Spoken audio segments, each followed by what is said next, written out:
All right, this screencast is going to pick up where the last one left off, where we had looked at the simple if statement or the binary bypass scenario, in which case we check a value with a conditional statement, an if statement, and we check to see if something's true. So in this case, we were checking to see if a password was equivalent to a string, and if true, an action happened, in this case, a print statement. If false, nothing happened, right? The code just continued. That's why it was the bypass scenario. And we looked at all these different comparison operators we could use in our conditional statements. All right. So now we're going to look at, well, what if you want an action to happen either way? So if-else. And this is going to be our binary choice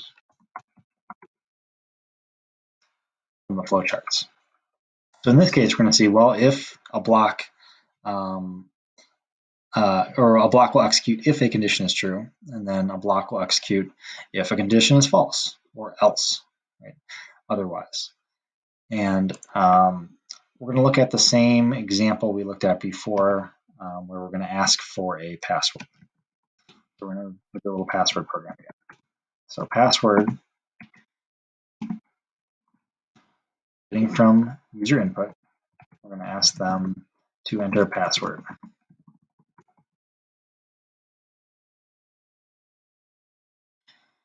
Okay. So we'll ask for a password, and then we'll use our if-else syntax to check to see if the password is correct. So again, we'll use the simple if,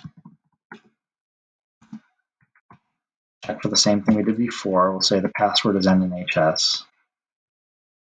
If that's the case, we'll print access granted.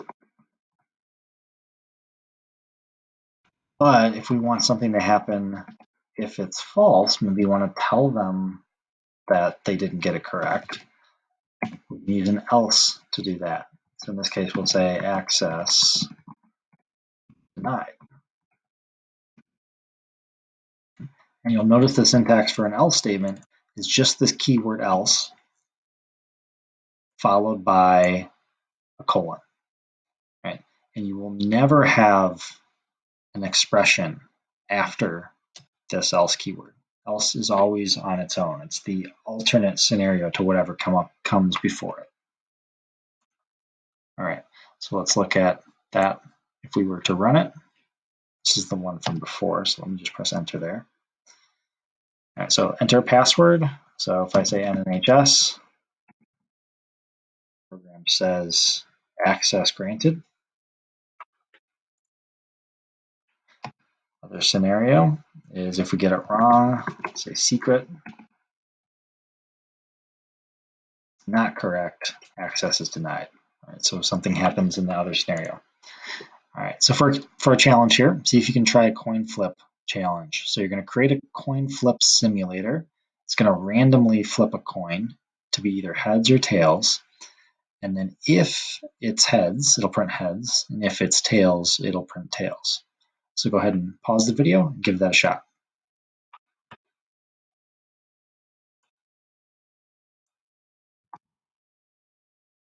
All right, one way to solve this challenge, of course, first to create a coin flipping simulator. A great way to do that is to represent, since the only way we know how to do randomness is with numbers, is to represent heads and tails with numbers. So heads being 1, tails being 2, just generate a random number between or 1 or 2. Now you can do this with simple if statements where you have if coin equals 1, then you do one thing, if coin equals 2, do the other. That would work. And I want to point out that logically this would work, right? If it's 1, it's only going to print heads, and if it's 2, it's going to print tails. But in this case, we have this binary choice, right? It's got to be heads or tails. So we only really need to check one of these things. If it's 1, we print heads. We don't even need to check the other scenario, right? We already know if it's not 1, it must be 2. So this is the perfect example of where an if-else would be appropriate. So in this case, it's either going to be heads or tails. So we flip our coin. It's heads, so we must got heads that time. Second time we do it, we get tails. Right? So one or the other. Right? Now, it's not always going to be the case that you just have this binary choice. Right? You could have a combination. And if that's the case, then we're going to use another statement called an if statement, right? That you will sandwich in between your ifs and your else, right? To handle alternate scenarios. All right, so rather than flipping a coin, a binary choice, maybe it's choosing from a card deck where you have all sorts of different options available to you. Right? So this is going to be a combination of your binary bypass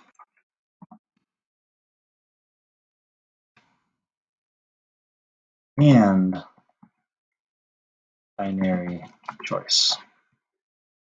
So the if block executes if true, elif block executes if true, the else block executes if all of the above conditions are false. All right, so let's look at a scenario, again, using a password. So let's create a password again that we'll ask for as user input. Please enter a password.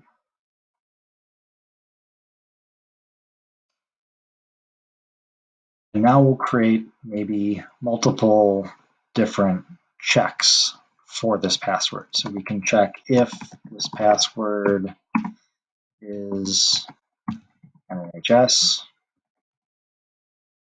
that's the case, we'll give them access. Say access granted.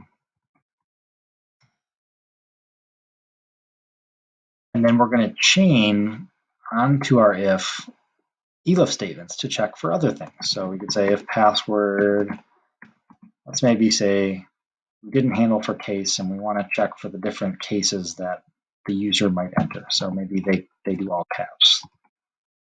But then in NHS, then we'll print, we'll grant them access in that case. There's another scenario. I want to give them access. Say they did capital NHS with just the first letter capitalized. And I think that's good enough. Grant this person access. But if they don't get any of those three options, the other scenario, handling everything else, is deny them access. So we'll say access denied.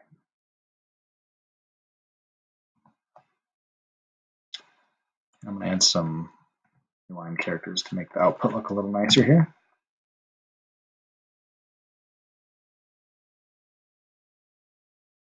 All right, now it's important to note that I did, there's four different options that could happen here. They could do these three or they could do something else. But you're not limited here to this number of elifs. So you can have as many elifs as you need.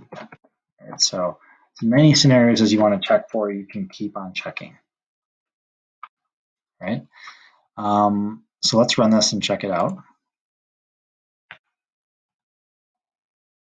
So if we say, let's say they do all capitals and NHS, access granted. Nice. So they do capital N NHS, access granted. They do lowercase, access granted. If we do anything else,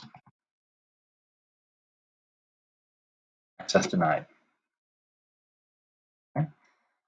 Now, if you're handling for different cases, there would probably be a better way to handle for this. So what would be a better way to handle for the variation in password input? Well, it'd be better to go ahead and sanitize your input here and make this uppercase or make it whatever you want it to be before you check it. That'd be the better way to handle for that. All right. Challenge then. Ice cream challenge. So here's your prompt. So this ice cream algorithm we may have looked at before. So you're going to recreate it in Python below here. So ask the user for an ice cream flavor. If they want vanilla, they get vanilla. If they want chocolate, you give them chocolate. If they want strawberry, give them strawberry. And the last scenario is don't have the flavor, we're giving them pistachio. Okay, so go ahead and pause the video and see if you can implement that in Python.